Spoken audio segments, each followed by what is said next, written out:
Apa kabar saudara? Permasalahan proyek 2,7 triliun rupiah atau yang dikenal dengan proyek multi-years sebenarnya bukan cerita baru. Sejak mula digaungkan, proyek ini sudah mendapat kritik menohok dari berbagai elemen masyarakat.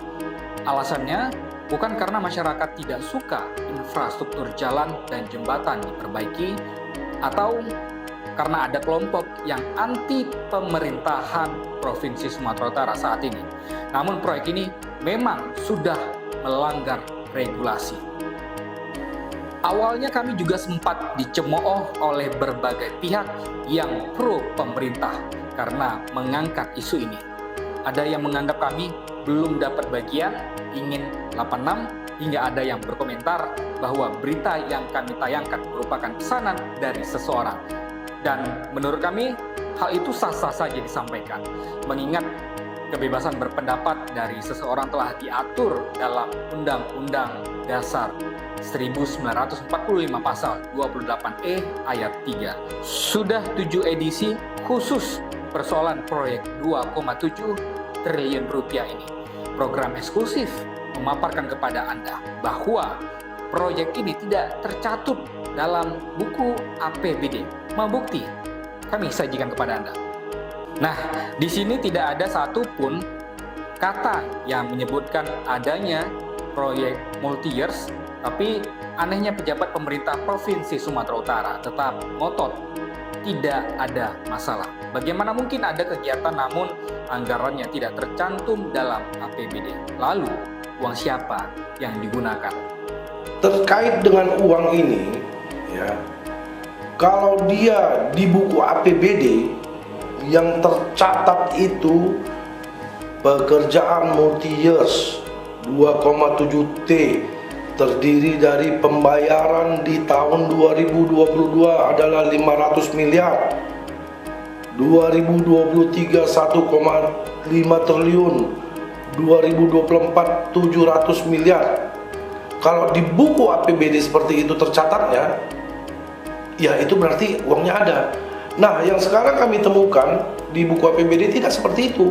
Dalam wawancara kami dengan pengamat anggaran Elvenda Nanda, ia juga tampak tidak habis pikir dengan kelakuan para pejabat di Sumatera Utara yang nekat melakukan tindakan nyeleneh tersebut. Buat kegiatan tapi tidak jelas dana dari mana yang diambil. Oleh Waskita Karya. Dikerjakan kan tentunya sudah ada mata anggarannya. Baik. Apakah dia dikerjakan tidak punya dasar? Kan harusnya punya dasar. Dia mengerjakan pekerjaan ini atas nomor proyek yang mana? Pagu yang mana? Kemudian kode anggaran yang mana? Itu kan harus jelas. Meskipun telah dikritik, lagi-lagi pejabat di Sumatera Utara tetap membandel. Mereka terus memberikan pemaparan positif dengan mengatasnamakan rakyat. Pertama kali dalam sejarah ada proyek sebesar ini di Sumatera Utara. Seakan-akan kesalahan yang telah dibuat sepertinya patut dimaklumi dan harus didukung. Ayolah kita dukunglah pembangunan ini. Kita boleh beda pendapat. Tetapi kalau kami mencuri, itu yang baru di istilahnya Pak Gubernur sampai kau kusembelih kau. Nah, itu istilah. Baru kami dihajar. Tapi kalau kita beda pendapat masalah ini begini, padahal tujuannya adalah memakmurkan rakyat. Memang pasti ada yang kecewa. Itu alamiah. Teman-teman yang di sini merasa, oh kami kok nggak diperhatiin, itu saja. Tapi saya sudah punya formal ke depan sehingga semua itu ikut diperhatikan dalam arti sesuai aturan. Sesuai aturan. Bagi kita juga ini termasuk pekerjaan terbesar yang pernah ada di Sumatera Utara. Oh iya.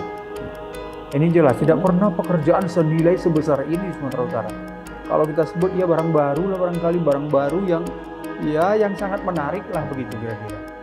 Nah, sehingga ini tentu banyak menyita perhatian orang. Tentu saja apa yang mereka lakukan berhasil. Masyarakat yang tidak paham dan yang tidak mau pusing dengan program pemerintah akan menerima dengan legowo. Syukur-syukur daerah rumah mereka masuk dalam daftar perbaikan. Namun pada perjalanannya, proyek yang dipaksakan ini terus mengalami kendala, mulai dari target realisasi yang berulang kali meleset hingga mandeknya pekerjaan menjadi catatan buruk yang merusak optimisme masyarakat. Bahkan Kadis Bina Marga dan Bina Konstruksi Sumatera Utara Bambang Pardede yang sempat dikonfirmasi oleh Aktual Online mengaku sedih dicecar pertanyaan tanda-tanda kegagalan proyek tersebut. Hingga akhirnya kabar Direktur Waskita Karya ditetapkan tersangka dan ditahan di akhir bulan April 2023. Lalu muncul kontrak proyek multi-years 2,7 triliun rupiah mendadak batal. Meskipun awalnya tidak diakui, namun surat protes yang dilayangkan oleh Waskita Karya pada 26 April 2023 cukup menjadi bukti diputusnya kerjasama. Tentu publik tanda tanya besar soal pemutusan kontrak ini. Apakah karena sang Direktur Waskita Karya terjerat hukum atau pemerintah Provinsi Sumatera Utara menyadari tentang kesalahan mereka? Presidium Mimbar Rakyat Anti Korupsi Arief Tampu Bolon dalam wawancara dengan tim eksklusif menyebut bahwa ada kong kali kong dalam proyek ini. 18 nama pejabat, broker, serta pihak yang ikut dalam persekongkolan proyek ini disebut secara gamblang oleh Arief. Yang 3 broker itu kan kita sebutkan namanya itu yang kita ketahui di media itu juga kan yang tersebar itu kan namanya Wahyu, Baik. inisial L, inisial S. S3. Kemudian dari OPD-nya sendiri itu ada Kepala Bapeda. Kan Kepala Bapeda Provinsi itu nama Asmiri Jaludis. Baik. Kepala PUPR Sumut Bambang Pardede. Baik, 5. Kepala BPKAD Provinsi Ismail Sinaga. Baik, 6. Kemudian Kepala Biro Pengadaan Barang Jasa Mulyono. 7. Nah, kemudian Sekwan yang juga PJ Sekda Provinsi. 8. Nah, itu APP Lubis ya kan, Baik. 8. Kemudian KPA itu ada 2. Yang pertama itu kan siapa yang mengundurkan diri, Tengku Ispan. Tunggu Ispan. Baik. Nah, 9.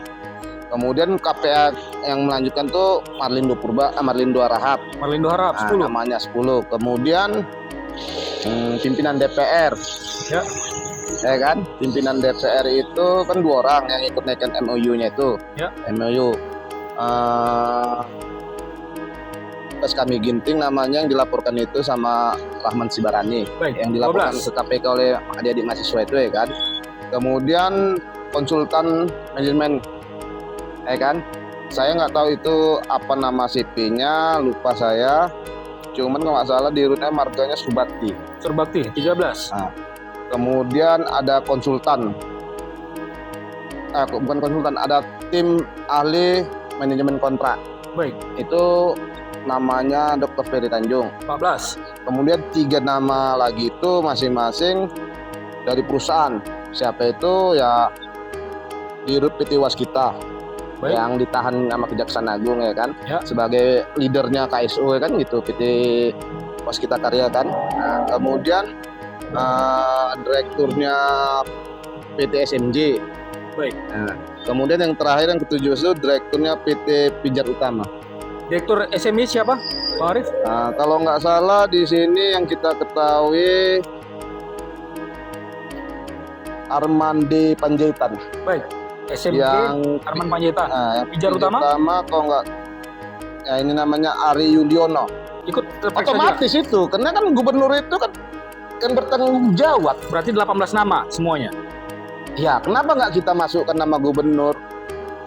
Apa kok kita adik-adik yang di Jakarta nggak masukkan 17 tidak 18. Salah satunya gubernur hanya 17. Karena ini secara otomatis.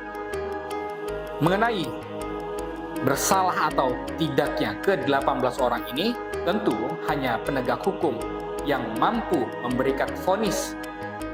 Kami ingin memberikan pandangan kepada Anda semua bahwa persoalan proyek 2,7 triliun rupiah bukanlah soal pengerjaan fisiknya saja, namun mengenai penganggarannya yang tidak tercantum dalam APBD.